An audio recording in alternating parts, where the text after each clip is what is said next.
Welcome to Australian basketball history. Why don't we start with your name, where you're based and how long you've been playing basketball? My name is Graham Clarke. I'm from the Sutherland Shire, which is south of Sydney. I started playing basketball when I was 12, so I'm 70 this year, so I've been involved for quite a while. We will get to talk about your history as a player and also as a coach and as a referee, but specifically we wanted to start with the story of the establishment of the Megabucks Basketball Club. Megabucks is one of the most iconic, highest performing, most intensely competitive club in Masters basketball. So how and when was the club founded, Graham? Well, back in the early 80s, I was friends with a guy, Nick Adams, and Nick and I played a little bit of basketball together, and he asked me if I wanted to come away and be a manager of a team going to Wagga, because I wasn't a rep player at the time, and that most of his mates were rep players. So I said, yeah, sure. So I went away, and on the way down in the car, we had a carload of guys, and Nick was reading a magazine, USA Today, which everyone did back in the 80s following NBA basketball. And he said, oh, look at this. He said to one of the teammates, Jerry Sturer, who played NBL for Illawarra Hawks. He said, look at this, the managers have said, we pay these guys megabucks, they should be playing a lot better. And Nick went on to say, hey, this tournament, it's $1,000 prize money, and if we go through undefeated, we get a $500 bonus. He said, if we win that, we should be called Megabucks. Instead of, the team name was the Northerners, and everyone goes, what a stupid name. Who would ever think of the name Megabucks? So anyway, that sort of stayed on hold for a bit. We went through the tournament undefeated, and in the end we won the $500 bonus, and Nick wouldn't leave me alone from that point on. So there was yourself, Nick. Who else was involved in some of those formative stages? Darryl Corcoran, he played NBL for Geelong. He was an NBL referee as well. Jeff Knight, who played C-ball for Sutherland. We had a guy named Chip Hefner, who was an American guy who was friends of John Suva. John Suva was the player coach for Sutherland Sharks C-ball team at the time. Yep. And they were the mainstays in the first tournament I went away on with them, yes. Yeah, great. That was as the Northerners. Of course. When basketball clubs form, particularly Masters Basketball Club, there's always someone who organises the first logo and organises the first uniform. So do you have any memory of how that came about? Well, after that tournament, Nick Adams kept at me and he said, we've got to start the club, we've got to change to Megabucks. And I said, it's such a stupid name, but he kept harassing me. So I found a mate of mine who was a graphic artist, and asked him if he could draw something that looked like Megabucks with a basketball. So he said, yeah, he went ahead and he drew our original Megabucks logo, and we made up a uniform because everyone sort of followed the Lakers back then, and we took on the Lakers colours of purple and gold. And we started the first team that then went back down to Wagga and to play in the tournaments to try and win more Megabucks. Megabucks has been able to attract some absolutely fantastic players over the years. Perhaps we could get you to rattle off the names of some of the greatest players that have put on the Megabucks uniform. Yeah, well, when through Nick Adams, I ended up coaching Manly SCBL team, SCABL, and there was in that team there was Paul Allensack, American. There was Don Bicket, American, and I said to them, would you guys want to come along and play? And Nick was recruiting them because Nick Adams played for them as well. So they came along and they played in our first team that went to, I think it was 1983, we played in Wagga and won the tournament. And I've got a photo there of Nick standing there holding the Megabucks in his hands as to justify why we started the team. Yes, but they were the main guys in the beginning, but the other guys that played with our club, there was, we had the 2009 World Masters in Sydney, and in that team there was Don Bicket, Steve Carfino, Butch Hayes, Bruce Bolden, Dave Simmons, and that team went on to lose the final against Chicago by 1 point, and Chicago had about 4 ex-NBA players in their team, so they were pretty iconic guys at the time. And we did pick up guys like Mark Ridlen, who played for the Sydney Kings as well. He played a few tournaments with us. So they were the well-known guys in our club. What is it about the club that enables you to pick up some really great A-grade players? And I say that just by way of context. Most Masters basketball clubs are fundamentally social. They're filled with suburban basketball players at all different skill levels. But when we look at Megabucks, you've just got a really strong core of former greats and A-grade players. Is it your connections back into mainstream basketball, or how do you go about attracting that kind of talent? Well, we've never recruited people. Guys, as I said, like Nick and Paul Allensack, they picked up guys and just said, look, hey, you want to come along and play with us? And they, because they were CBL level players and NBL level players, they just attracted their mates. Our first tournament out of Springs, Gordy McLeod came along and played with us. And he went on the fast break and he had to slow down because he was that quick. We couldn't catch up to him, you know. So, and then they asked some of their mates. Gordy asked a mate of his, Wayman King, who was an American guy, and he was the first guy to dunk on a fast break in a Masters basketball, which they hadn't seen before. So they just continued to get their mates, guys who were good players, you know, and that were their mates to come along and play with us. And as it just evolved, and one person had asked another person, but they were all guys that were playing regularly and playing at a reasonable level, and they just continue to ask those level of players. When you look back at the history of the Megabucks Basketball Club, do you have a favourite story, a memory that you look back on or that you tell people when you meet them? Oh, some of them, most of them would be drunken stories, so I won't go into that. But we did have a funny episode where we took a team to Nowra. We played in the Nowras. They had a Masters basketball comp, and we took down 10 players, 8 of whom were Americans. 4 were ex-NBL players and the rest were CBL players. And we won every game quite handsomely. And we got to play the last game before the semi-finals, and we played the local Nowra team, and we were ahead by about, I don't know, 40 or 50 points or something. But it was just, you know, I can't remember the score, but we had a timeout. Then when we came back on the court, the whole 10 players came back on the court. And we just looked around, the referees go, play on. So we dribbled the ball down the court, and I think Don Bicket dunked the ball, and they all walked off the court and sat on the bench. So they came back on again and played, but they said, we wanted to see if we could stop you with 10 players. So that was quite funny, because they were all very social and farmers and guys and things like that. So. How large is the club today? Well, we don't have any local teams anymore playing in local comps. That probably stopped about 5 years ago, I'd say.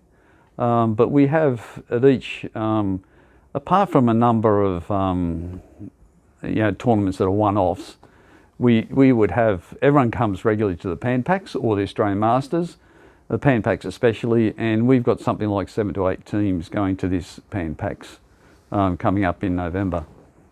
And what's the demographic of the club? Is it changing? You know, the Myths and Legends organisation, by comparison, has got a very old demographic. We're very, very strong in the over 70s, over 75s. We have players coming to training each week who are 83 and 90 years old. What's happening with your demographic? Is it getting older, or are you bringing in new blood and getting younger? Well, we're bringing in younger guys because our over 70s at the moment will be our oldest team. I think there may be a 45s coming in. But there are guys like John Shiles from Bankstown, Murray Shiles, and also Wayne Jennings, who was from Bankstown as well.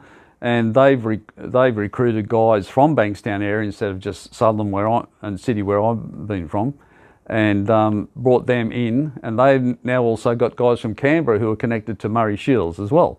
So now I think there might be a 45s team.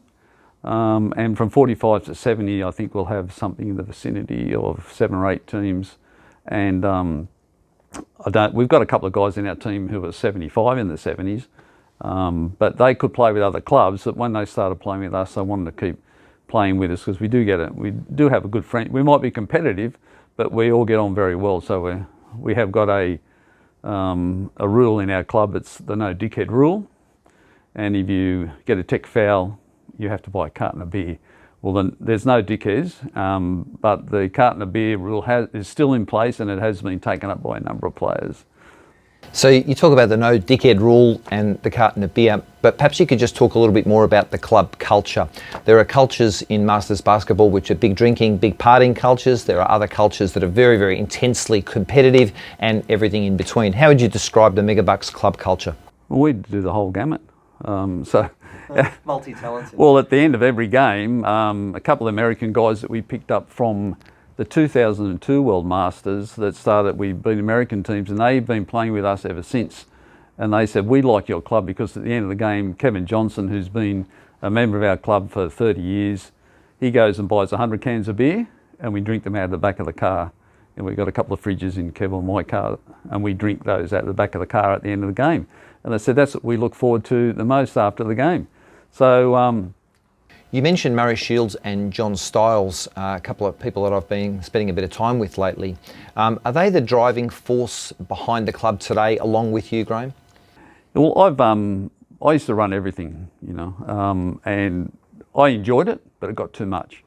And so John came on board through another guy from Bankstown, Ken Lester, and Slovakalovic, who have been with us forever. And they played at Bankstown, so they brought John on board. And John then recruited more guys from Bankstown. Murray got involved and he recruited guys from Bankstown. Then Murray got guys from Canberra that he knew because he used to play in Canberra.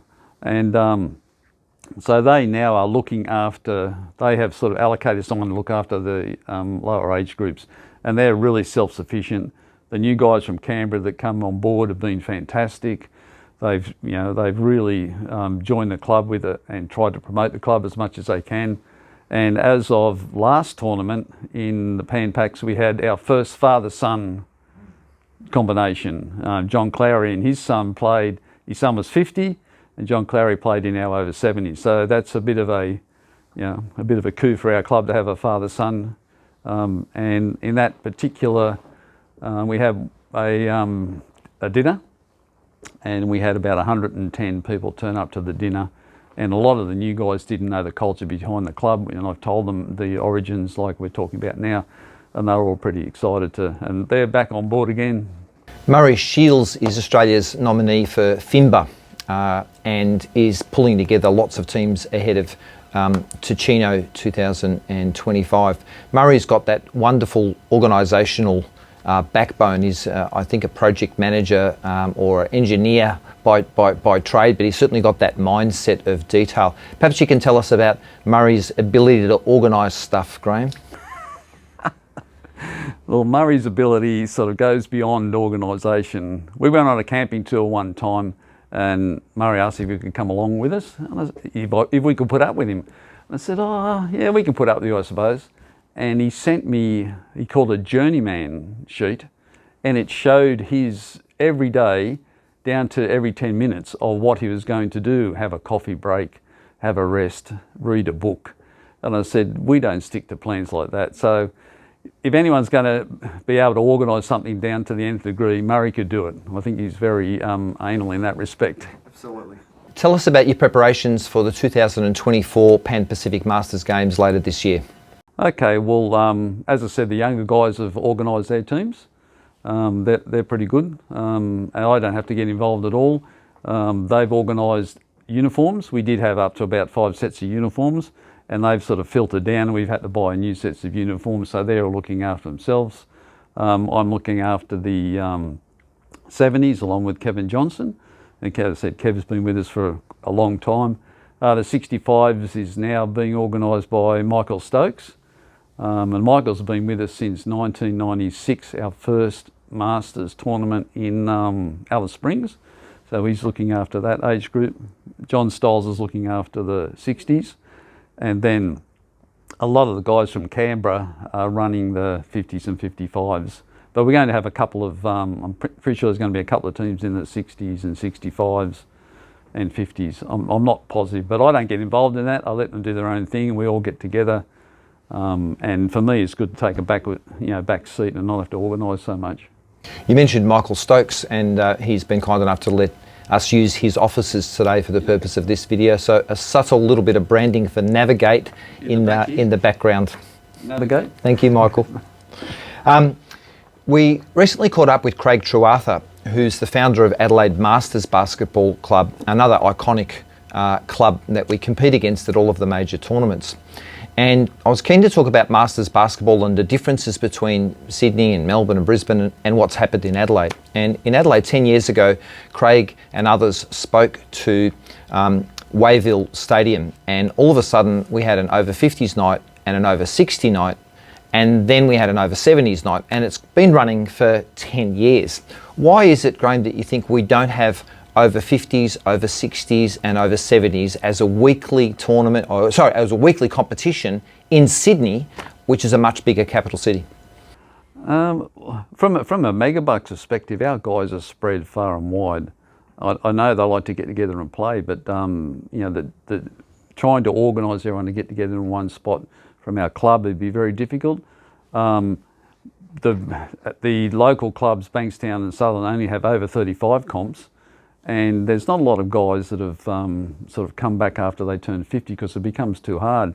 And we don't have the people with that Murray Shiles style drive and administrative skills to put something together like that. But John Stiles has just recently sent out an email and he's asking who's interested if we try and start an over 50s comp out of Bankstown. I said, well, what about an over 70s for us old blokes, and he had a bit of a laugh. But he is working hard on trying to do that. Yeah. And I've been sending out to people to see if anyone's interested, and I really haven't got a lot of response. Well, we certainly need support from Basketball Australia and Basketball New South Wales and others. If we put you in charge of one of those two organisations, what do you think you could do to try and stimulate more participation with the people who grew up playing basketball but checked out at the age of 45? Well, to put me in charge wouldn't be a good thing. Because I was like taking a backward step. But yeah, it'd have to be full on contacting people, trying to push them and push the idea of playing regularly. As we get older, we need more exercise. We need to play more competitive. Like we play against Adelaide, and I know that they play weekly. I play once a year, or once every 2 years, because we don't have anyone else to have a run apart from a bit of shooting around. So it would be a benefit for us to keep active and to keep in touch with the sport more regularly. Might make us even more competitive when we play. Take us back to your earliest basketball memory. Where did it all start for you? Well, when I got to high school in 12 years old, I love sport. I played all sorts of sports. And our PE teacher, his name is Barry Meadows, and there's quite a lot of older people remember Barry. He was a basketball fanatic back in those times. That was in the late 60s, I think. He just, anyone that looked like they had any athletic skills at all, he dragged them into basketball. And he was one of the best fundamental coaches you'd ever met, and he produced quite a number of New South Wales representative players. At one time, our school team had, I think, 4 or 5 players that played in the New South Wales rep team. Yep. So he's the one that started us off playing. So I played for about 4 years till I was about 16, and then I had a break for about 10 years playing other sports. Your first team, I imagine it was suburban basketball that you first got into after school? Yeah, in school, our school team played in local comp at Janelli Boys High School. And pretty school of hard knocks, Janelli Boys High School was. And yeah, we played in local competitions. And when I stopped, I didn't start again until a friend of mine from work said, I hear you used to play a bit of basketball. Do you want to join the New South Wales team and play in a national tournament against other government teams? And I said, well, I haven't played for a while. So I did, got the feel back, really enjoyed it. And from about 26, I was about then, I started playing with their local team and I started to play more regularly. And that's how when I ran into Nick, Adams and those guys, and started playing on a regular basis. What positions did you typically play? What were some of your skill sets as a player? Well, skill sets, I don't know. I was very much an average player. I was a good mid-range shooter, but I did much prefer to set players up and pass the ball and play defence. I never had any range as a shooter. I'm still hoping to shoot a three-point basket one time before I die. When I played in Torino, the guys wouldn't let me leave the court. The American guys who played wouldn't let me get off the court until I had a three-point shot attempt. It didn't go very well. Your best personal performance? Do you have a game that you're particularly proud of? Yeah, I've had a couple of good games. I remember playing in 2002 World Masters down in Adelaide. Sorry, it was in Melbourne. That was in Melbourne, yeah.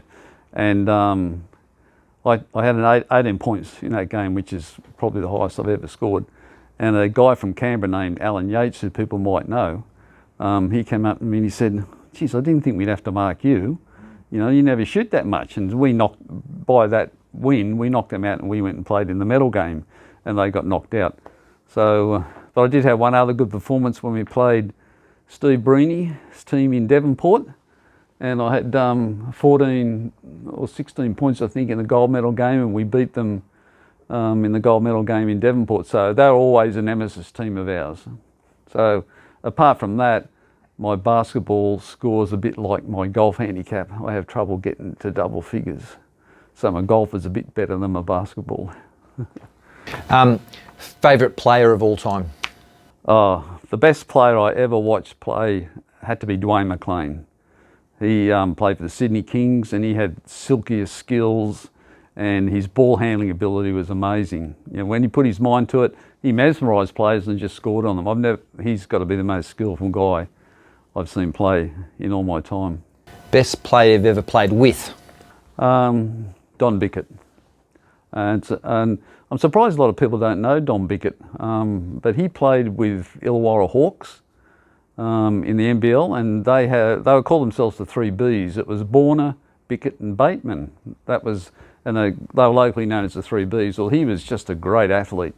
And when we played against Chicago in the World Masters, and he played amongst that team with Carfino and Bolden and Simmons and Butch Hayes, he was a standout. It might have been because he was a very fit and athletic guy, but he was the best player on the court. So he's been a great guy to play with, yeah.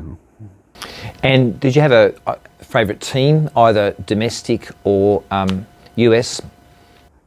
Yeah, I originally followed the Lakers because Megabucks followed their uniform was created from the Lakers colours. And then after that, when Luke Longley came on board, we went over and switched. I followed the Chicago Bulls the whole time. And even when Luke Longley left, I followed Pippen and Kukoc and all those guys, yeah, so. Tell us about the refereeing phase of your involvement with basketball. You've done a lot of refereeing here in New South Wales. Yeah, well, I was refereeing a state league game, and one of the guys came up, Pat Tilden came up and recruited me and said, "Look, I want to try you out for NBL." So I said, fair enough, and I got the NBL and was always, thought I was there to fill the numbers. But I really enjoyed my time in NBL. I refereed over 200 games and did that for quite a number of years. And along with Roger Shiles, who a lot of people would know, Roger was one of the Megabucks players and played with us for quite a long time. And unbeknown to most people, Roger Shiles was a really good three-point shooter apart from being a referee. But yeah, I spent a lot of time refereeing with Roger and getting tips off Roger and stuff like that. But I really enjoyed it. I got to travel overseas to Singapore, New Zealand, around Australia. So I quite enjoyed my stint as an NBL ref. What are the secrets to being a good ref in your view? And I say that by way of context. We get refereed by refs that are absolutely military. At the other end of the swimming pool, they just don't have the sort of skills or the tact to be able to referee properly. And then there's a big slice in the middle. Whereabouts do you think good reffing should be sort of focused on? Well, the best guys I've refereed have always been good team players. Now, they know the game, but they trust their partner, they work with their partner, and refereeing's a team. And if you have one guy stands out who keeps pinching all the calls, or another guy who doesn't want to make any calls, another guy won't communicate, well, your team falls down and the game falls down as well. So, good team referee. Obviously, you've got to have the ability, but you need to be part of the team. What kind of involvement do you have in basketball these days, apart from running Megabucks? Nothing. I spent so many years, when I refereed NBL, your life revolved around your roster. It was full, you had to, so I said enough of that. I've dropped out of that, and I just get involved with all my friends. And all the guys in Megabucks basketball, we all get on very well. We might be very competitive, but we respect all the other teams as much as we can, and we all get on very well. So I just stick with those guys now, and I don't really do anything else. And just outside of Megabucks, tell us about the other aspects of your life. What else do you do on a week-to-week basis? Well, I love golf. I play my golf. It's going downhill along with my age now. I spend quite a bit of time with my better half, Wendy, and we go camping, caravanning quite a lot. We've done a trip to Cape York, we've done a trip around Australia in our caravan. We do other smaller trips. We're planning on going to Bali this year, and to a lesser extent now, entertaining the grandkids who are getting a bit older now, so they found the iPad and the iPhone, so they're pretty hard to get back on board, but yeah. Graham, what's the plan looking forward? How long do you intend to keep playing basketball? Well, I'm definitely playing the 70s. I'm still fit enough to play the 70s. I've got to lose a few pounds, try and get a bit more shooting practice in after not playing for 2 years, so I'll do the 70s. My good friend Kevin and I are definitely playing in the 70s this comp, and apart from that, when my body starts to fall apart a bit, I'll go back and I'll still go to Masters, but I'll play golf and support the teams. But I will play as long as my body lets me. Hey Graham, thanks so much. We've enjoyed spending a little bit of time with you today. As we introduced, Megabucks is this iconic, high-performance, intense competitor in Masters basketball, and almost strikes fear into the hearts of their opponents on the day that you see that you're up against them in the draw. It's been great to learn about the origins of the club and some of the players who've made it fantastic over the years. Thank you for your contribution to Megabucks, but also to Masters basketball and the chat that we've had today. Well, the guys are very competitive, yes, but they're all good guys, Yeah. They really are a good bunch of blokes. They love to party, they love to drink, and they, as I said, respect other teams as much as possible. And if we're playing a team that's not real strong, we still like to go in and come out of the game with them thinking that they had a good game and we didn't respect their playing. So, well, we look forward to seeing them and you on the court later this year in November at the Panpacs, where no doubt you'll be shooting a few threes. I very much doubt it. I can't throw that far. Thanks heaps for today, Graham. Play hard.